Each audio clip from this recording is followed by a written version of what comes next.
You are listening to the Choose Your Struggle podcast, a member of the Shameless Podcast Network. Anyone who knows me knows I'm a huge sports fan. I start every morning by listening to the Locked On Celtics podcast, and I never miss a Reds game. So when it's time for me to grab a gift for the sports fan in my life, I check out Fanatics. They have everything you need, from the best teams, the favorite players, and all the stuff is good. As a memorabilia and autographs collector, I trust Fanatics. But here's the best part. Fanatics always has some kind of discount going on. From free shipping to 50 to 70% off some items, you're going to get a great deal every time at Fanatics. So check them out using the link in the show notes or from my podcast website and help the podcast in the process. Check them out today. Welcome to the second season of the Choose Your Struggle podcast. Today's episode features Rebecca Leib of the podcast Ghost Town. But before we get into that, check out the new theme song from Kid Mental. Things ain't always gonna go our way, but you can always win when you choose your struggle. And some battles will be yesterday, but today is for a new beginning. Choose your struggle, and don't worry about what they say, but you can always win when you choose your struggle. And you can bounce back just as Jay. Come on and listen to Choose Your Struggles. Oh, choose your struggles. Choose your struggles. Oh, choose your struggle. Hello and welcome to Season 2 of the Choose Your Struggle podcast. We are back. Really excited to be here with you all. I hope you enjoyed the new theme song. Kid Mental, who produced it, is incredible. You should all go follow him on Facebook, on Instagram, and if you need theme song, if you need sound effects, whatever, the dude is just a wizard. He is incredible. So I found him on Fiverr. Shout out to my new sponsor, Fiverr. And if you're going to book him, please use the link in the show notes to get to Fiverr or on my podcast website, and it'll help the podcast in the process. Before we go into today's show, some new things. Now, obviously, you'll notice that this sounds different. There's some changes. I worked very hard in the offseason to make the show sound a little different, sound more like what I want it to. You know, the first season was really more about kind of getting this ball rolling and building on this idea. Now that it's established, I want this show to sound like what I envision, and that's what we're working towards. There is a new podcast host. People who are on the Patreon, shout out to Patreon, know that already. I switched from last year's host, Anchor, which is great if you're starting out. They have a lot of good things about them, to a new host called Transistor, doing some cool things with that. It is now part of a podcast network that I am working on building. If you are a young podcast looking for some tips, for some partnerships, reach out, because there is availability on the network. Shameless Podcast Network. Shout out to the new network, Shameless. I'm using a new software system to record. I'm still learning that one. You'll hear in today's episode, Rebecca, who is the guest, she sounds wonderful. And for whatever reason, issues with the recording was all on my end. This is not like last year where, the sound quality. Like this one actually was. There was something going on with the recording. I'm still working on that. Hang with me. That'll probably be consistent, at least early on, as I do some trial and error and figure out what I can do to get that better. But, there is new software that once we get it, completely up and running and working well, it is way better than the sound quality on Zoom. So that's going to be a good thing. All of that is awesome. New sound effects, new transitions, all the great things. You're going to hear all that on this episode. Before we get started again with this episode, one quick shout out. I mentioned this before on last week's special episode, but if you did not listen to the specials, that's cool. I don't fault you about that at all. I am doing an amazing event coming up called Rock Bottom Storytellers. The first one will be on January 27th at 8:30 Eastern Time, debuting on the Choose Your Struggle Facebook page, also on my YouTube, which is just Jay Shifman. Go subscribe there and you'll see it. Subscribe to both of those. I'm trying to get it up on LinkedIn as well. That's been a little bit more difficult. But essentially, 4 storytellers will be telling their rock bottom story. If you've heard me talk, obviously, you know what that means. And 3 of them are voices that you'll be familiar with. Frederick Shagog, who you guys, I'm sure, know and love from his episode. Michelle Cui, who is amazing as well. And one of them coming up is Alex Kaplan, who will be on an episode coming up soon. He was the guy who put on Of Substance, which was a special episode a couple weeks ago. If you didn't hear that one, go back and listen. It's pretty incredible. All of them will be telling their story, as well as an amazing newcomer named Cynthia, who you are going to love. January 27th, 8:30 Eastern Time.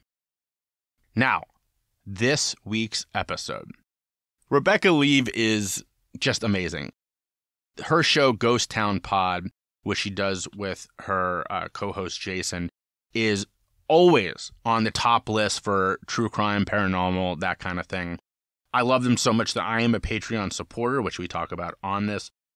It's just a great show. It combines comedy and true crime and paranormal at times. I mean, it's a wonderful show. I don't miss an episode. They have 2 that come out a week. I make sure I catch both. I look forward to them both.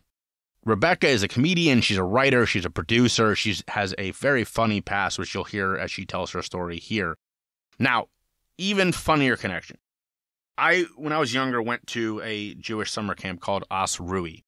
It's up in Wisconsin in the town of Oconomowoc. And I loved it there. I really had a great time. I went for 4 years and was sort of tried all their different, stuff. They have different, you can go to different parts of the camp. As is the case when 2 Jews get together, like Rebecca and I, we start talking about, okay, who do you know? How is it? Because the Jewish community isn't large. And so the odds are that you know someone who's overlapped with someone, blah, blah, blah. 6 degrees of Judaization, right? Jewish geography, as we say. It turns out that Rebecca and I overlapped at Osrui. She's from Wisconsin. She also went to Osrui. She's only a couple years older than me. Not only do we overlap, but we figured out that the parts of the camp we went to, we probably met each other. That's how close this was, which was very funny to us. That part's not in the recording. We were chatting before we recorded, and it just blew our minds that we probably knew each other. Really enjoyed chatting with her. We got into some very funny topics, into some deeper topics, into some not so funny topics. Really great chat. I know you are going to love this episode. Reach out afterwards. Tell me what you think about the new format. If there's something missing that you liked about season 1, if there's something that didn't quite come together enough. Although remember, this is only episode 1 of this season, so I am still figuring out some of the bugs. Let me know, and definitely check out the sponsors. I'm really excited about having Fiverr on board, or about having Fanatics on board. Really great to welcome them to the team, and having Mountain Maid, of course, returning. Let me know what you like about the new Mountain Maid ad with my wife. She we actually recorded 5 minutes of conversation, and of course my dumbass lost it all except for those 20 seconds, so that's why that part is in there. Not that I don't think she's good in that part. I think she was great overall. I'm just mad that I lost the rest of it. And great to have Four Sigmatic back as well. Just let me know. I'd love to hear from you. Reach out on the social media, which you'll hear me shout out later in the show. Reach out on my website. And please share the podcast. A lot of work has come into making this sound the way it does for season 2. I'm very proud of it. Check it out on Patreon. Do all the things. But most importantly, enjoy the show. Ever since Mountain Maid CBD founder Mike Passion came on the podcast way back in the beginning of season 1, I've been lucky enough to call them a sponsor. And I say lucky because I love CBD. I preach about it to everybody. Mountain Maid is the best in the game. They've got lower than the federally compliant level of THC, so it ships nationwide, but they've got enough THC that you get the entourage effect. It's the best of both worlds. I love their Boost. It's a 10 milligram chewable. It's orange sherbet and white tea leaf flavor. It's fantastic. I take a couple of them throughout the day, and it's got me feeling pretty good. If you want to start the morning on a high note, they've got Build. Build is a 50 milligram quick release tablet. You take it with your coffee, you get it going in the morning, and you feel great throughout the day. At the end of the day, they've got Recover, and Recover is a 25 milligram chewable. It's mango flavored. It's got magnolia. It'll leave you feeling pretty nice at the end of the day. My wife and I even picked up their dog chewables, which our dog loves. She's got anxiety. She's a rescue dog.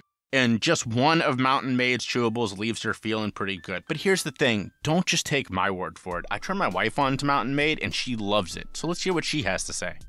Mountain Made is the only CBD I have ever loved, the only CBD I've been willing to purchase over and over and over again, and I don't see that stopping. So go to mountainmadecbd.com, and when you check out, tell them Choose Your Struggle sent you.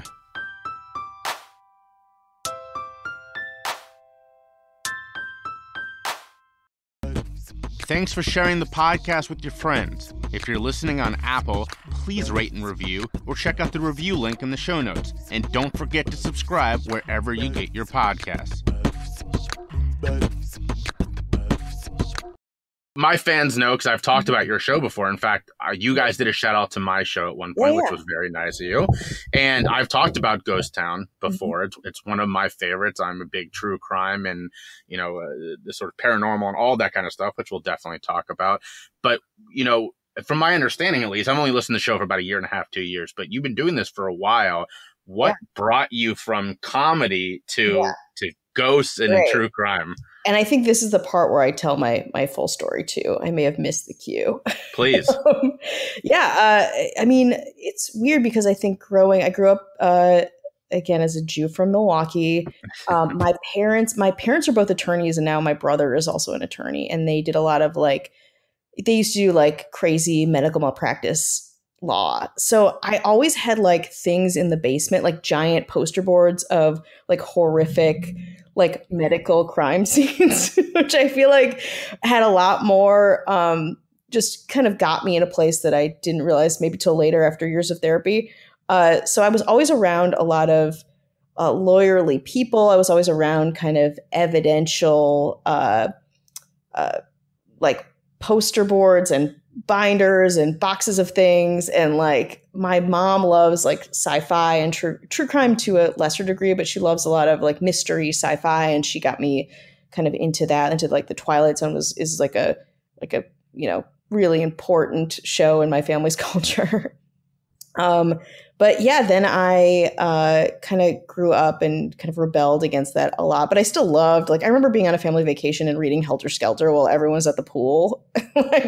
That was where I was at. And even, so I went to high school and college and grad school, and even my grad school thesis was very true crime oriented. I was always just really fascinated by that stuff. And there's a lot of different theories as to why that is or whatever. But so during all that, I did Second City in Chicago and did some touring with them, came out to LA, was broke and had no idea what my life was. So, of course, naturally, I spent hundreds of dollars, probably thousands on improv. So I did that for a very long time.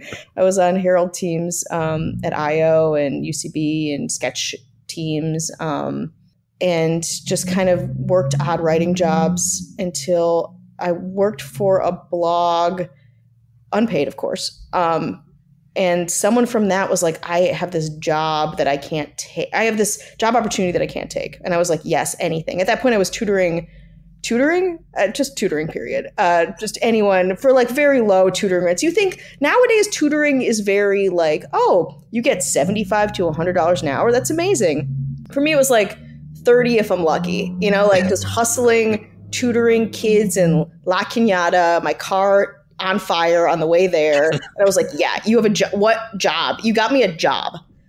This is a friend of mine. He is a game show producer, and he's looking to add funny writers and probably coded funny writer women, because it's the quotas too, or it's that's a whole different issue. But I submitted a packet. I got into the game show world as kind of a content writer, worked my way through that. And then on top of that, of course, devouring true crime, writing scripts, doing odd freelancing work for all sorts of publications. Again, anything that will pay me or not. I guess I didn't discriminate.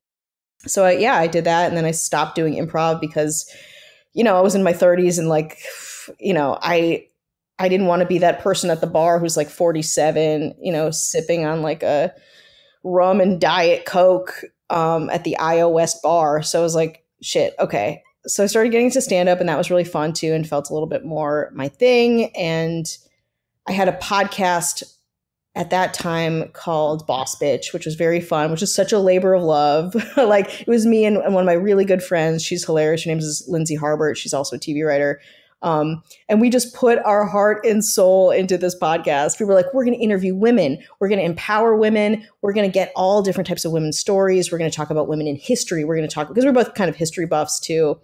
And we are also, not, I think part of it too is that I went to art school for undergrad and fine art for grad school. So I think that also the approach to podcasting and telling stories was also very new to me. I think a lot of people think that I'm like a broadcast journalist, which, as you know, listening to our podcast, not the case. The furthest thing from that. But anyway, so I had this great podcast. We loved it. It went nowhere in that, like, it was a labor of love that we did for about 1.5 years. And then we were like, we should probably like not do this because it felt like improv again. We're like, we love this, but it is expensive. So we stopped doing that. And then my friend Jason, who I was on Herald teams with and have worked with, we wrote a couple pilots together like 10 years ago or something like that. He's like, hey, I know you like this stuff. I'd also been a tour guide within the whole tutoring jobs. This is a real full landscape of my life. You can stop me if need be.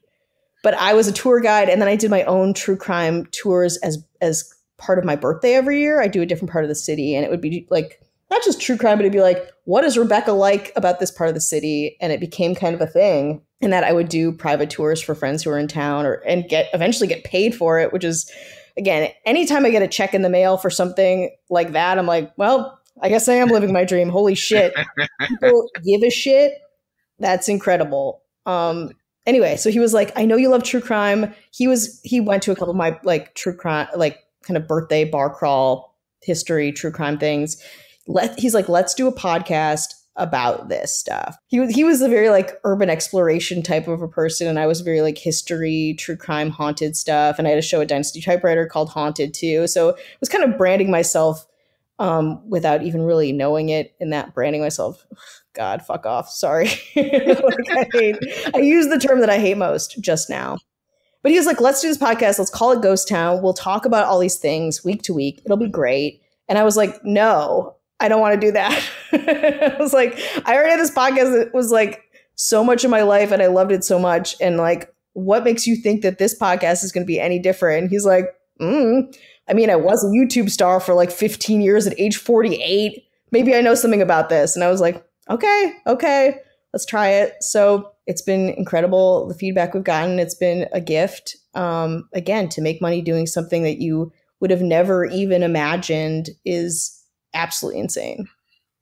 Well, so thank you for all that. It's really interesting to hear all that went into developing this sort of persona, this person that you are. One of the things that I liked about the story you just told is that this was like a thing in your family, right? Mm-hmm. I mean, which is the complete opposite from what I'm thinking back to a year and a half ago, when my grandfather, unfortunately, was in the midst of passing away. I'm sitting in his house, our whole family's around kind of being there, and I'm reading I'll Be Gone in the Dark. And which is a wonderful book. And for anyone who likes true crime or even just psychology, Michelle McNamara just absolutely knocked that out of the park. Insane. And my mom comes over to me and is like, why the fuck are you reading this right now? Mm-hmm. And I was like, because it's a good reminder that in this horrible moment, like there's bigger, kind of there's worse shit. Like there's a lot going on out there. And she's like, I couldn't even take that, Yeah, I get that. Like that is normal. Her reaction is normal. We're not normal. Like there's the catharsis that comes through. Yeah, delving into that, and I think it's like intrigue, and it's like your placement in the world, and figuring out like, oh, there's so much mystery to life and so much fear and anxiety inducing things. It's like, yeah, to read that and to see her go through that process, not only writing a book, but solving a crime and doing it at the end, like succeeding, is very satisfying. Yeah. Yeah, it really was. And, you know, her work was incredible. And I think that that's one of the coolest things about, you know, there are some true crime or again, paranormal, because you guys kind of do all of it. You know, you've talked about ghosts, you've talked about actual crime. I mean, all of it. But there are the one thing that I had to stop listening to in true crime is people who are, I would say, police apologists. You get so many true crime. It's the same pattern every time. You know, it's blatantly a murder and the cops decide not to open a case because she just left for work. She'll be back. And then they go, well, you know, cops have a tough job. And it's like, why is it so hard to even say, yeah, they bungled the shit out of this one? Yeah, no, absolutely. And it's our culture around police, and kind of honestly like institutional, institutions around like that. Like I feel like I hear a lot of stories too about firemen and police and politics and politicians, and it's like you're caught in this system and we can do better than this. Like it's not hard to do better than this, right? Like let's not. And also I feel like cops and all the stories we tell on the podcast that involve police, which are many, they're always like pretty overwhelmed. You know, it's like, can we train them to not be racist and or overwhelmed all the time? Like this is their whole job. Why are people on blogs solving this? That is such a great question. And that was not what I was going to ask, but I would love your thoughts on that. Why is it? It's not, yes, Michelle, what she did was like a cut above. I mean, incredible. She is, you know, no one else should try to be Michelle McNamara because what she did was a once in a lifetime. It's unhealthy. Right. Don't be her. But she's not unique in that some of these things have been solved, not infrequently, by people who are doing this for fun. Yeah. People care. Those people care. I think the main thing is obviously not training or not the background, but the interest and the ability to critically think within that interest. And if that goes further and beyond like a trained investigator, like, holy shit, we are doing something wrong, you know? Like, and I hope that at some point, you know, with the resources that everyone has to, like, things can work together. Like you look at, you know, a kind of a muckraking true crime documentary and it leading to a case reopening, and how like it shouldn't be that way. Like it shouldn't be like an HBO documentary opens up like a murder case, but that's it, because people took the time and really, you know, assessed the evidence and talked to people in a way that, you know, law enforcement never has done, like really hasn't, unless they are made to do it. So what's interesting to me is that, like I said, you guys do both true crime and the paranormal and, you know, all sorts of stuff. What's the common denominator there for you? Because obviously there is some things in common, but one of them is, as we're saying, well, the cops got this thing wrong, and so people are solving this, you know, in their spare time. The other one is almost improvable, right, when it comes to ghosts and stuff like that. Yeah, I mean, the common denominator is like weird history, I guess now. Like I think we used to do like a thing where it was like seeing history, comedy and history through place, or like something where it was like a little bit more elegant. But nowadays I think we got kind of burned out on haunted stuff, because it felt like a lot of the haunted things got a little repetitious. So we were like, let's expand it. Like it was always kind of, you know, abandoned places and weird history. But I think now it's like, it's kind of a free for all. Like one of my favorite episodes was one that we did, which I'm not even sure if it's real, like a real thing. It was like a possessed vending machine that I read about. And it was like such a fun, it's in Japan somewhere. I don't know if it's real. Like I just pieced together like the evidence of this. And I was like, is this some Japanese creative writing student's like story?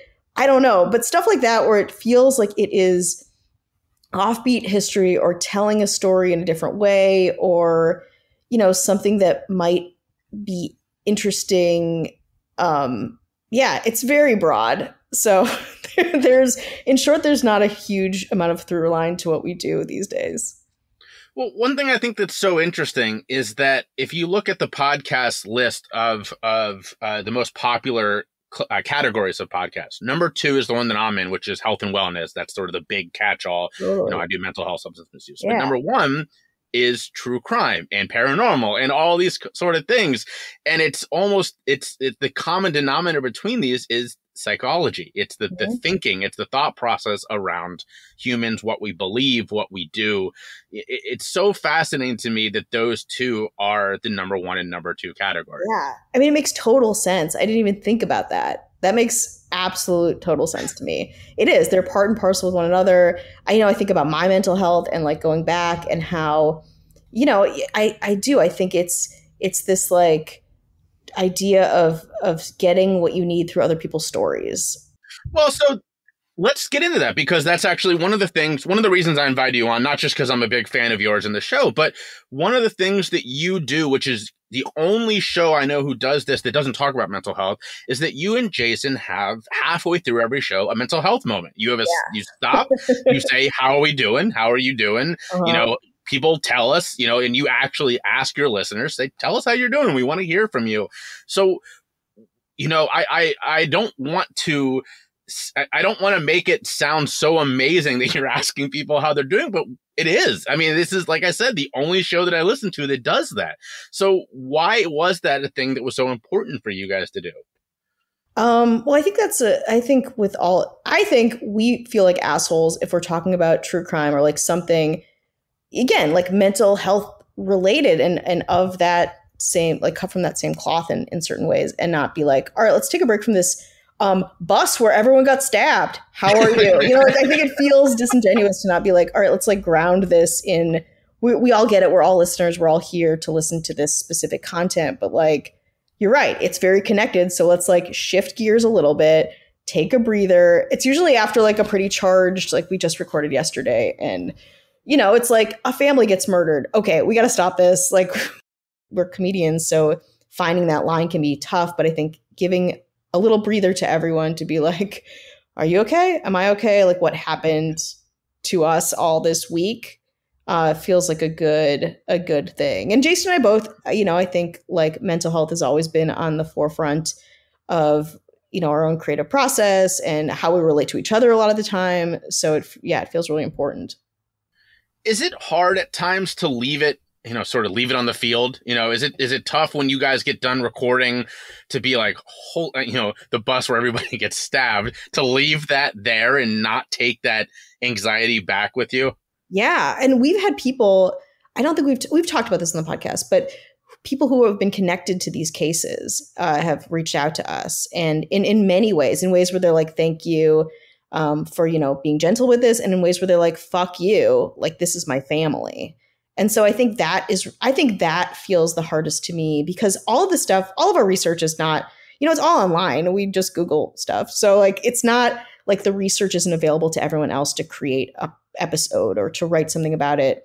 We're not privileged in that way at all. So I think it's really hard coming out of an episode and then being like, who will respond to this? And how have we done our due diligence in making sure that the story is, we weren't being too harsh or crass or insensitive, but also creating, an interesting thing for readers to listen to and feel made aware of, I guess. So that's definitely hard. You're like, oh, who's gonna, okay, did it go okay? How do you respond when someone who is intimately connected reaches out? That would be tough, I think. Yeah, I mean, it's respectfully, like, it is hard. I can't imagine. I have never been a victim of violence in the way that a lot of the people that we talk about and their relatives and their friends and family have, and I just completely acknowledging that is the first thing. And also, like, what can we do? Do they want to record something? Do they want us to redact something? How can we make it as authentic as we can to their experience and respectful to their experience? And sometimes it's hard. Sometimes we take something down. Sometimes we, put in a disclaimer or say something specifically about the person who reached out, or, not at all. Sometimes they just want to be heard, and that's amazing too. It's a responsibility, I think, that I don't think a lot of people realize. And we didn't really, we did in that, like, I think we're generally nice and respectful people, but it's a responsibility. And podcasting too is its own animal, because it's not, we put our sources in there and we try our best to really be authentic to whatever we're talking about. But yeah, we're talking, we're making jokes, we're, piecing together this story. And like, sometimes, we're not as aware as we should be. Yeah, yes, it is tough. There are times I put out episodes and I just cross my fingers that nobody is going to be, it's not going to trigger anything. And I have on a couple of occasions when I'm recording my intro say like, just a heads up, it got real at a couple of moments with this interview, and the person really opened up and just, if you're feeling not ready for this, just be aware. Yeah. And that's a huge responsibility that I'm sure you share, like the idea of mental health and doing justice to these incredibly charged topics. It's a lot.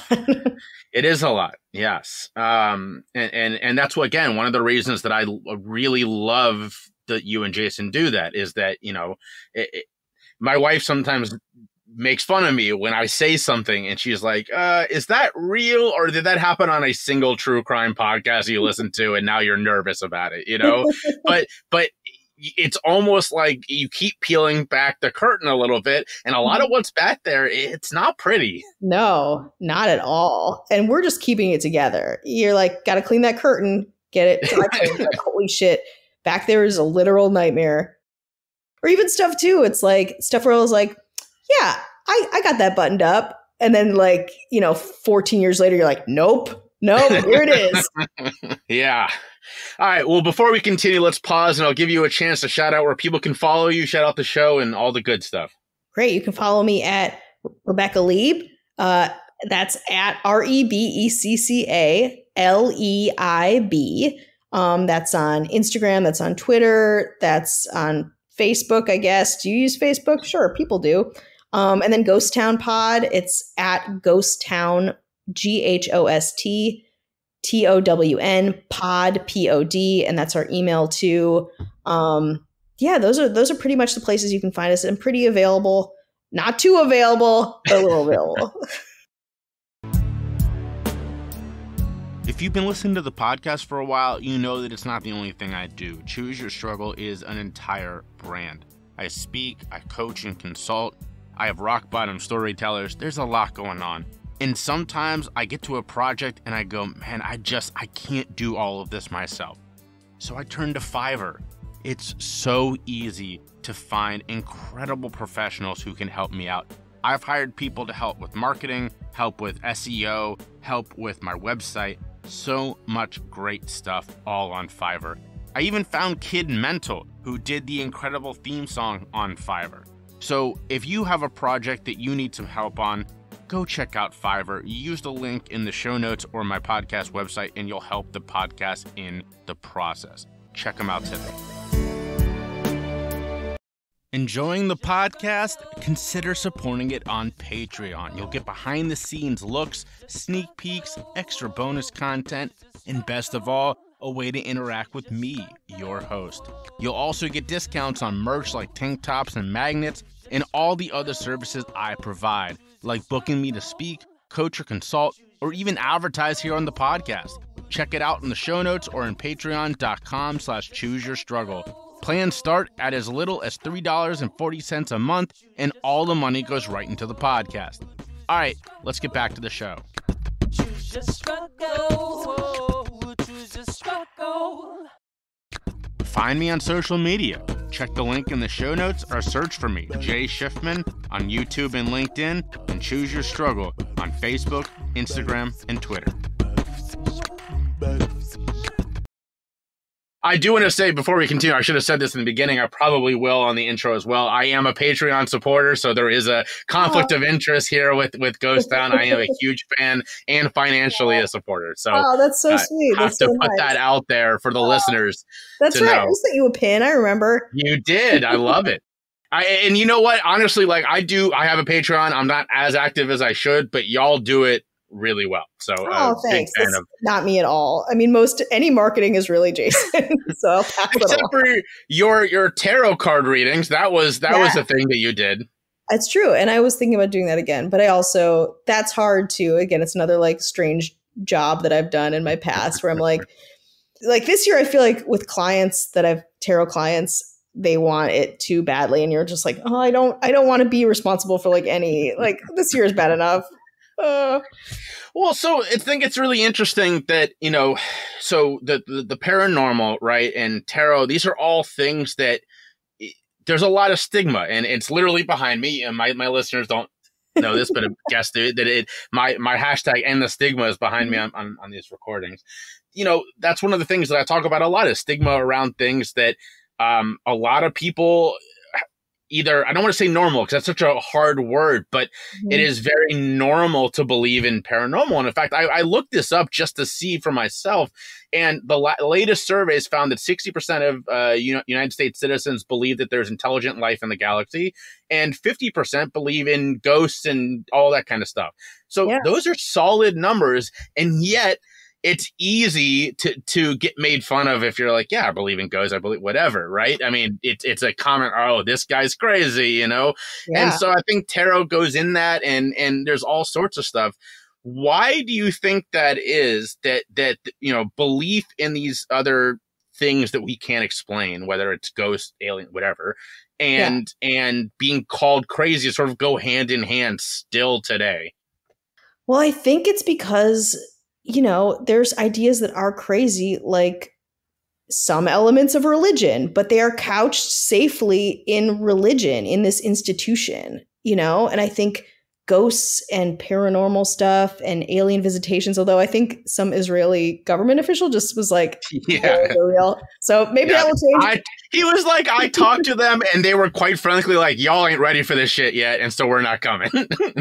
It was wild. It was a wild story. Oh, I love that. Oh, alien. I mean, I'm real deep in aliens right now. I love it. But yeah, I think that stuff, it's like, if it's not government or institutionally sanctioned, it feels, and again, I'm talking about religion, I'm talking about education, I'm talking about all of these things where it feels acceptable, like medical, the medical community, the Western medical community, I will say. I think that we, like my parents too, it's just the idea of my parents, and they know that I do tarot, but like, I think in general, all of this is to make us feel better and to help us make sense of the world. But I think a lot of people need that institution to say that it's okay to believe in, or to say, and a lot of, you think about Catholicism, or, Santeria, or different, communities who have kind of folded in ghosts and different supernatural elements to their religious viewpoints.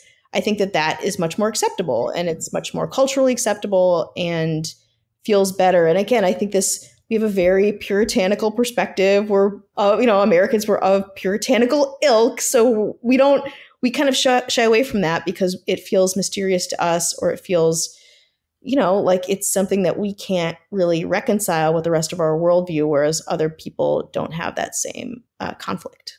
I think the religion point's a very good one, because it always makes me laugh when someone believes the Bible to be the word, which means Jesus came back from the dead. Mm-hmm. But ghosts, hell no, man, there's no ghost. Mm-hmm. What? It's the same thing. Literally the same thing. You're talking about the same thing. Yeah. One is in a book that a bunch of people wrote, and one is online, like one is on Reddit. Or the other one that's like, yeah, I'll believe it when I see it. And then there are some things that can't be explained, and they're like, oh, no, that's faked. Well, at this point, you just don't want to believe, right? Yeah. I mean, if you're going to this length, and again, that can be aliens, it can be anything, where I personally think it's real selfish to think we're the only people in this galaxy. We're the only intelligent things. You look out there, all those stars, and it's real selfish to say, no, we are the only ones. That's ridiculous. I know. And I think too, like, Jared Diamond, who I'm a huge fan of, he writes about intelligent life in his book, The Third Chimpanzee, and talks about how we just have to open our minds to it not being the way our culture says that it should look too. Like, it could be mold growing, there could be all different types of scenarios where there's life on different planets. And like, we don't have the capacity, like seeing a color that's not on the, in the rainbow or on the color spectrum. It's like our brain can't even compute that would even be a thing. So like, we have to be open to that possibility. Also, who does it hurt that you believe it? It's like, I always feel like it's like a personal affront to people when they're like, no way, man. And it's like, you're not affected by this, I don't think. That same survey said that only 60%, it was 50% believe there's intelligent life, but only 60% believe there's life in the universe, which has already been proven to be true. Like but to your point, it's not the way that some people conceptualize life, right? I mean, organisms from outer space, they wouldn't consider life. 40% of people literally would not call that life, despite it literally being life. Alive. Yeah, I know. It's again, it feels a lot like masks and like, just so much hypocrisy around the way that we do things, where it's like, no, what do you mean? Like, how can this exist and this not? Like, they work together. They're in conjunction together. Yeah, again, and I think it's that distrust of science that unfortunately all too often goes hand in hand with religion. Yeah. Where, so right before this, I was reading about this whole thing with Joni Ernst. And for those listening, we're recording this, at the end of December, where the first vaccines are being rolled out. And one of the first people to get it was Joni Ernst, one of our famous politicians, who was for months saying it was a hoax. Yeah. And so people are rightfully up in arms going like, you actually led to people dying. How dare you get this thing now? And Jesus Christ, Yeah, right. So, Jesus Christ. So, and yet we're still being conditioned to not believe scientists. And it's so harmful, and it plays right into these things. But then on the flip side of that is there are some scientists who will say, well, I can't believe in ghosts until I can prove it. And by its very nature, it's almost unprovable. Yeah. Well, also, again, the idea of a ghost, like, a sheet, like a sheet ghost. I think about this like Victorian idea of what a ghost is, like a little candlestick or something. Like, no, like a lot of it feels very like energy related. I think a lot of this stuff feels very like energy related. And again, I have a lot of mixed feelings, and Jason and I've talked a lot about the idea of ghosts and belief systems, but the idea of like, can you wrap your head around the fact that like there is energy that we haven't been able to measure, that exists in the world between people, between planets, whatever. Like we've discovered that with all different types of other things, like sound waves, just the transference of matter. Like there's stuff that we still don't understand. That could be something, right. Like kind of opening your mind in that way. And I don't know, it feels like it's not that hard to rationalize. Well, I think open-minded is the right way to put it. It's being open to there being things we don't understand. That's all. That's all you have to do is being willing to admit there are things that I cannot understand. And it makes me think back to like the wow signal, right? Which is a really famous paranormal case for people who don't get into this. It's a signal that came from outer space that blew away this one astronomer who found it. And people said, well, this is an alien signal. And someone, no, it's not. We don't know where it came from. By definition, it is literally an alien signal. We have no idea where it came from. Exactly. It's a signal that came from outer space. That's all we know. Exactly. And so people will try to explain this away. Why? It's okay to say we don't know. Both in things as big as this and as small as someone asks you a question. It's okay to say the words, I don't know. No, we can't live in this ambiguous space. Like it's so hard. I think I'm just talking about like Westerners or Americans, maybe. It's so hard for us to live in this ambiguous space that's not like a strict stance on something. And it's not like, this or that we should do that more. We should exercise that more, clearly. Yeah. Yeah, and being okay with the unknown, I think, is a thing that is much more common in this space that we're talking about, right? Yeah. I mean, people who believe in these things that are bigger than us, and sometimes whether it's religion, and those people are more accepting and not the closed, button down type of religion you and I were talking about previously, or things like paranormal, it's being okay with not knowing. Yeah, and that's, again, I think that's really, really hard for people. And part of that, I think, then makes it easier to understand why so many people buy into things like conspiracy theories, because occasionally they come true. Yeah. And then you're like, the one I always point at is MK Ultra, which for a long time, the fact that our government was experimenting with psychedelics and trying to brainwash people, that's just a conspiracy. No, that was literally true for a long time. And so then you hear that, and it's understandable when people say, oh, well, this is, a quote unquote conspiracy theory today, but it's going to be proved later. Sometimes that's true. A lot of times it's not. QAnon ain't happening. I'm sorry. QAnon is the sort of thing where it's like, it's so vague, where of course any outcome is going to it's just that, that is honestly, it's a dangerous thing, Right. because the misinformation is so pervasive and can fit into so many different outcomes that you can't, feels that way politically in a lot of ways too, where it's like, we meant to do that. And you're like, so what? So then what? Now what? Well, and that's the fine line between wanting this thing to be true so strongly that you do some really downright dangerous things that is happening in the QAnon movement or the Proud Boys movement, or the sort of the flip side of that, the peace-loving side is just being okay that things aren't tied up in neat little bows and being okay with uncertainty. And that can be very hard, and you feel for those people who cannot accept that. But nothing in life is certain. That's literally the only thing that is certain.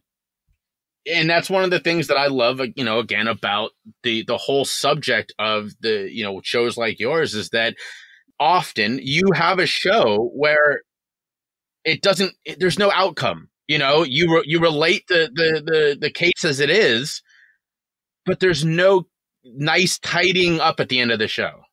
Yeah. Yeah. And again, that's the messiness of it all. And that's also, it's unsatisfying on a lot of levels, but it also opens up, I think, opportunities for people to have dialogues around it. Like, we love it when people kind of, write in with their own theories about things or their own connections to things. That's really exciting that we can continue that and hopefully, be productive about what we thought happened in something, or give ourselves some kind of, closure is kind of like a cliche term, but something along those lines. I know you did one live show before. Is that a thing that you're going to do again in when things, reopen? We would love to. I think right now we've got some other things, some projects in development that are a little bit more COVID friendly. But yeah, I think it's been a dream of both of ours to do that. We have had fans reach out to us, and that's been really great to hear. I think ideally we would do like a giant tour and then have the tours be in, unconventional theater spaces. Then I could do like a tour of the play. I think we have all these grand ideas that we'd be so excited to do. It's just a matter of doing them, being able to do them. I think this is something that's probably more inside baseball. How was that experience doing it live? What was that like? It was amazing. Also, my dad was in town, and so I had some family there too, which I'm sure, I don't know if you have a similar experience where it's like your family was like, what is this? Is this radio? It's a radio show. How do I tune in? So my dad, and also the show, it was really fun. I had a personal connection because my grandfather and great grandparents are buried in Hollywood Forever. So it was Hollywood Forever and Paramount. Jason loves that stuff. I think it was really fun to interact with a crowd. It gives, because we, Jason and I are together a lot. We know how to play off each other, and it's just us in a vacuum. But it was really fun having people there and getting some response. And also showing people, because there was a slideshow component to it, to showing people the visuals of it, which when we do that on the podcast, it's like, Google this family. It's like, Google this picture from 1912. If you could you? And so it was just nice having that additional visual element. Well, I really appreciate you being here. Before we get into the final questions, let's take one more pause. Shout out where people can follow you and all that. Yeah, at Rebecca Leib, at Ghost Town Pod. My last name is Leib, and Ghost Town with pod at the end. You'll find us. If you Google Ghost Town Pod, you'll get there. I believe in you. One of your running jokes that I loved is for a long time you couldn't remember the Patreon. Oh, no, I can't. I still am not sure. I can. Patreon.com/GhostTownPod. Got it. Jason, 2 years? Thank you.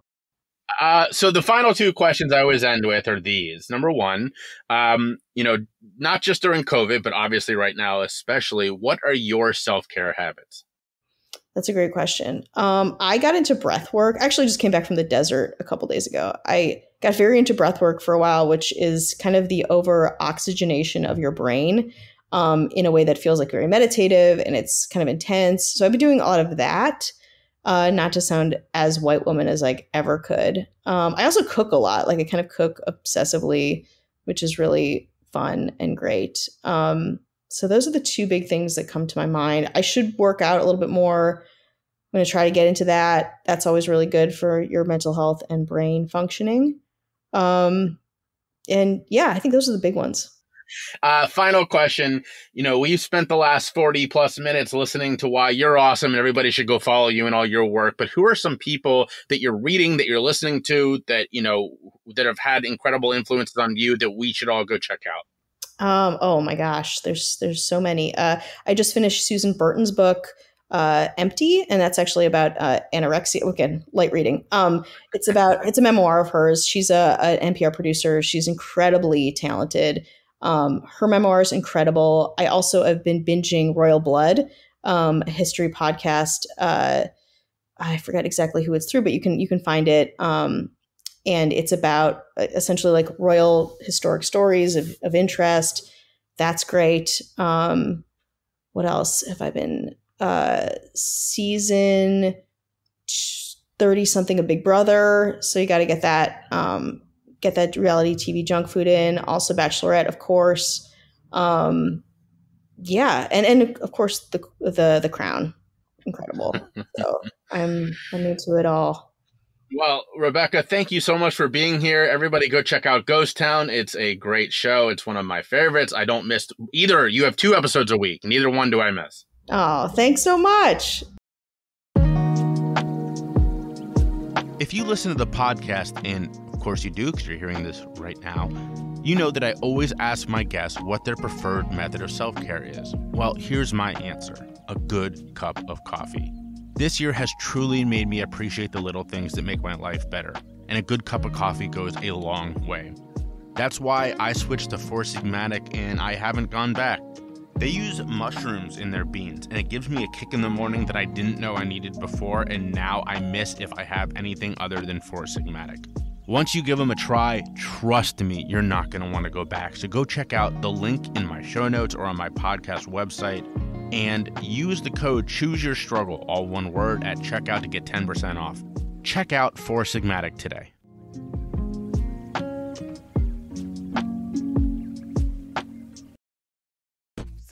Subscribe to my Patreon for behind-the-scenes looks at the podcast, sneak peeks, and bonus data. You'll also get a discount on Choose Your Struggle merch. Find it at patreon.com/chooseyourstruggle. All right, we've come to the end of another episode of the Choose Your Struggle podcast. Thank you for tuning in to episode 1 of season 2. It was great to be back with you all. I missed it. I missed doing this. I missed hearing from you all, so please reach out. Let me know, like I said earlier, what you like about the new formats, the new soundtrack, the new theme song, all the good stuff. Let me know if there's something missing that you think that I cut that you miss. I know that obviously the big thing is the shout out, which will be back for some episodes, not all, like I said when I was talking about what the second season will look like. And in the future, I obviously won't be talking about all the new stuff on the show. So the intro will contain more stories from me and other things. So that change is coming as well. Now, staying consistent with last season, I am, of course, going to do a card and good egg. And so let's go ahead and start with the cards, brought to you by Blurt, as always. It being the new year and all, we are focused on New Year's resolutions or all the thinking around what to change with the new year and all that kind of stuff. But the most important thing you can do is continue to believe in yourself. So we're going to go ahead with the Believe in Yourself card pack, of course, brought to you by Blurt. The first card of this year. When the good times roll around, because they will, maybe not as quickly or as often as we'd like, know that you are worthy and deserving of them in their entirety. 100 quadrillion% worthy, and that's a lot. That's a fun card, and that's a good mantra to take into the new year. I was on an interview just yesterday where I was talking about this thing that our brain does, where we remember 100 negatives to every positive, and the evolutionary response that is, but at the same time, it doesn't really serve us anymore, and it just creates anxiety. And this card is worthy because it reminds us that we are worthy of the good things that come down, that it's easy to discount yourself. And there are, there's luck, there's privilege, there's opportunity and all that, but at the same time, those things can only open a door. They can't keep the door open. So hard work and believing in yourself and doing what you know you can do is incredibly important. All right, your good egg for this week. In Cincinnati, Ohio, where I am from, there is a really awesome comic, very local to Cincinnati in the setting, but at the same time, the story transcends. Now, I've gotten to know one of the creators, Jay, and he's a great guy. I have their first comic. I just happened to meet him when the first one came out, and I picked it up. It's awesome. You all know I don't really read many comics other than Star Wars comics, which I've talked about before, but I really like their comic. It's called Mest, and it's pretty awesome. I do want to give them a shout out. The the focus of the comic is a sewer worker named Lilliput who goes into the underworld, and you can get it digitally for free, which is a really interesting and fun way to read comics if you want the story without having to buy it. I tried digitally. I read a different comic not long ago, The Umbrella Academy. Big fan of seasons 1 and 2. Can't wait for season 3 to come out, and I wanted to check that out. So I'm definitely going to go check out Mest digitally. And that's your good egg for today, is go support them. I know that the pandemic has been hard on a lot of people, but it's especially been hard on them. Jay was telling me that they make a lot of their money from comic shows and Comic Cons and all that kind of stuff, and that didn't happen this year. Much like my speaking opportunities tanked, I can only imagine what it was like for them. So go to mestcomics.com. That's MESSED comics, COMICS.com for your free digital comic. And let me know what you think. Let's compare notes. I really love Lilliput. She's awesome. So go check them out. That's your good egg. But as always, the most important thing you can do this week, the most important thing, be vulnerable, show your empathy, spread your love, and choose your struggle.